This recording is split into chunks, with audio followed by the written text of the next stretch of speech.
Alright, anyways, this is Captain Chip Klein from Hitman Charters. They charter out of Grand Haven, Michigan.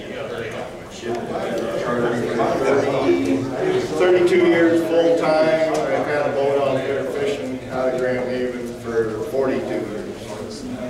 So for some reason, every time somebody wants me to talk about something, they want me to talk about the mud. So here we go again.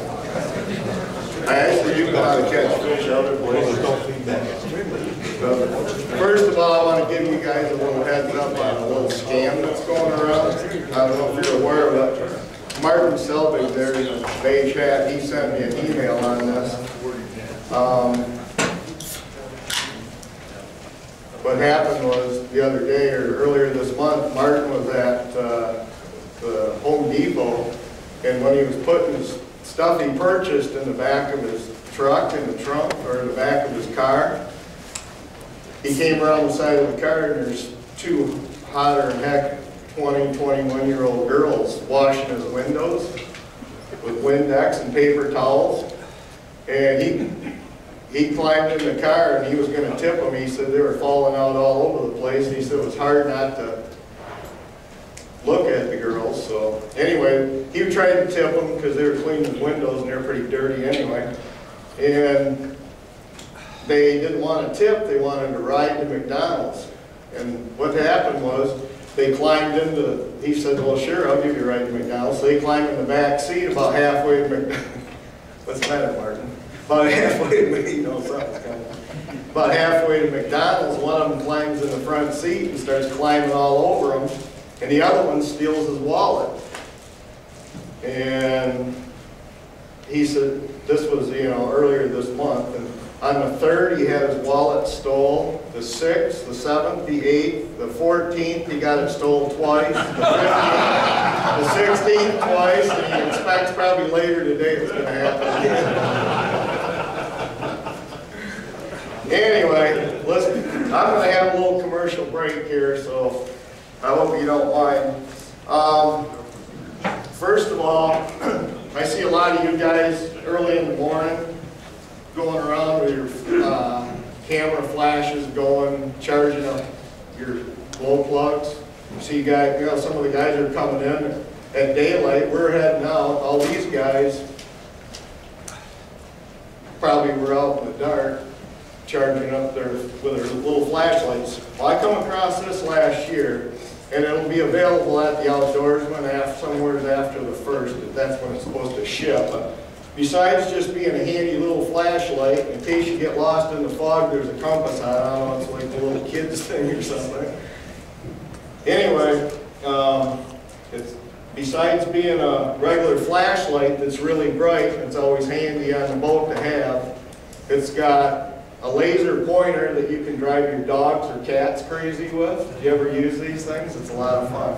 The other thing it has is a UV light. It's like a black light. And the guys that are out there flashing everything up with their cameras, I don't know how many times you got to flash it. You know, it looks like everybody's taking pictures. All you have to do is run this up and down that thing a couple times and it's already glowing. And it'll last longer than that flashlight, or the flash cube will. And these things are just under 20 bucks for these things. So it's a real handy tool to have. I don't know what kind of glow baits and stuff you use, but I'm going to pass these around. You can look at them, otherwise when I'm done yapping, they won't be around if I don't do it soon. Those are my go-to plugs for fishing at the end of the pier. And I expect all this junk back at the end. Okay? Pass those around. I want to add one thing to what Don was saying. You guys that use these boards, the handy thing about the Wally board is this will track on the port side of your boat. All you have to do is push in D10, let go, out the starboard board. It's a lot handier than like the Yellowbird and that kind of stuff. And you need a pretty stout release. The Red Clip is a good one. He already told you about spinning the line, otherwise it'll cut the pinch pad. And I also use the offshore boards, the red ones with the red. The thing about those is there's a pin in the center of the pinch, the center of the pinch pad. Your line can't slip out. And I'm not saying anything bad about church boards or anything, but after about 2 weeks of using them, they have that little rubber, like a coating on the inside of their little pinch. It cuts into your line. And we wound up having to rubber band them, and they sent us some of it backwards, some of it, you know, like a release different way. Some of the guys wrapped the line around it. It's just so much easier with that pinch pad with a pin in the center. In fact, you can revamp your church boards with that little pin. It's the offshore pad, the red. It's a red one. This one doesn't have a pin in it. But they track way nicer, I think. They pull 450 coppers. And you stay out. They won't come off your board. You reel them in. And I'll say one thing, nothing to do with the mud or anything, but you use this technique in the mud. Everybody wonders how you get 5 boards out the side and you get a fish on the 3rd board out. How do you get them in? You have to point your tip down towards the water, otherwise that board's going to hop. You got to let them get back first. And then if the board starts hopping, what's going to happen is that board's going to sink when it gets close to the boat. I mean, you can catch it. If that won't get behind the other boards, it wants to get into your next board up, put your rod tip right down in the water and reel, and that extra drag will drag that board back further. So that's kind of a handy little tip. And the other thing I would definitely recommend, put your name and your phone number on all your boards. You wouldn't believe how many of these things you get back at the end of the year just by doing that. Well, throughout the summer, you know, you can probably get 2/3 of what you lost back. Somebody will stop by, boy, I caught your line. All right, well, keep all the lure and all that junk. Just give me the boards back. They're 15, 20 bucks.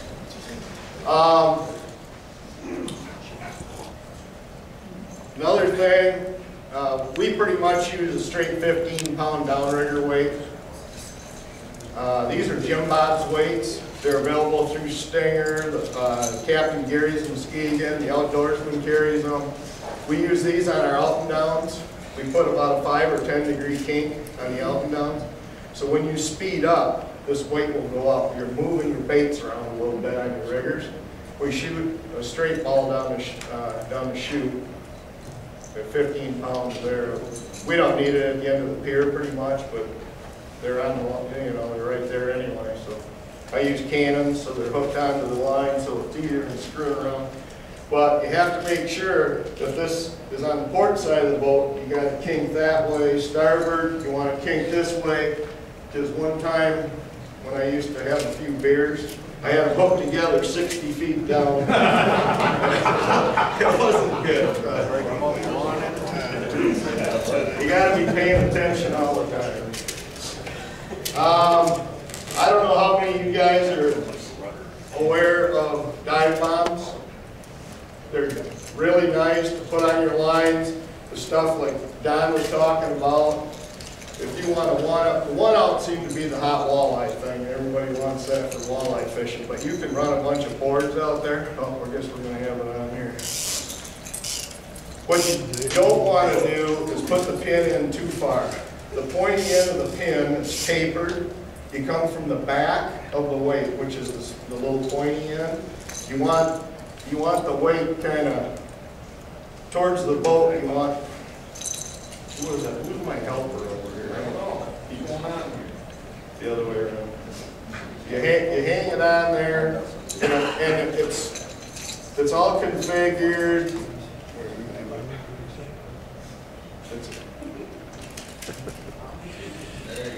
Anyway, yeah, it's a Polish thing. Anyway, they don't drag hard. The offshore boards pull them really nicely. I wouldn't recommend a 4 or 6 ounce dive bomb on a 450 or 600 copper or something like that. It'll sink the board maybe, but